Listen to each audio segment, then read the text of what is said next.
এই যে ফ্রান্সের ফুটবলার কিলিয়ান এমবাপ্পে হ্যাঁ যদি বাংলাদেশে জন্মগ্রহণ করতো তাহলে কি কি ঘটনা ঘটতো আইন এই কথাটি কই। কিলিয়ান এমবাপ্পে যদি বাংলাদেশে জন্মগ্রহণ করতো তাহলে প্রথমেই হ্যাঁ জন্মগ্রহণ করার পরপরই হ্যাঁ এলাকাবাসী কানাঘুষা শুরু করতো, কইতো ওই যে ওই বাড়িতে একটা ফোলা হয়েছে দেখতে কি কুচকুচছে কালা। এরপরে কিলিয়ান এমবাপ্পে একটু যেসব বড় হইতো স্কুলে ভর্তি হইতো হ্যার লগে কেউ স্কুলে বন্ধুত্ব করতে চাইতো না, কারণ হ্যার গায়ের রং কালা। এরপরে কিলিয়ান এমবাপ্পে বিকালে মাঠে খেলতে গেলে হ্যারে কেউ দলে লইতো না, কারণ হ্যার গায়ের রং কালা, আর হ্যারে সবাই কালা কালা কয়া কালু কালু কয়া খেপাইতো। এরপরে কিলিয়ান এমবাপ্পে আরেকটু বড় হইতো, হাই স্কুলে ভর্তি হইতো, হ্যার একটা মাইয়ারে খুব ভালো লাগতো, কিন্তু মাইয়াটা হ্যারে পাত্তা দিত না, কারণ হ্যার গায়ের রং কালা।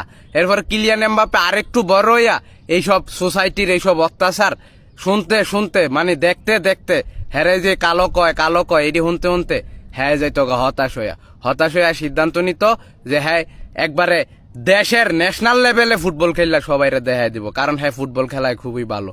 এরপরে হ্যাঁ এই আশা ভরসা লইয়া ঢাকা যাইতো যে হ্যাঁ জাতীয় দলে খেলবো। জাতীয় মানে ঢাকা গিয়া পরে দেখতো কি আরে বাবা জাতীয় দলে খেলা বাংলাদেশে তো একটা অসম্ভব ব্যাপার, মানে এটা যে কি পরিমাণ সিন্ডিকেট।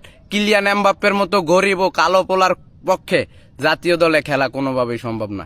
এরপরে কিলিয়ান এমবাপ্পে গুলিস্তানে শরবত ব্যস্ত সব কিছু হারায়া মানে হতাশ হইয়া গুলিস্তানে শরবত বেচার সিদ্ধান্ত নিত।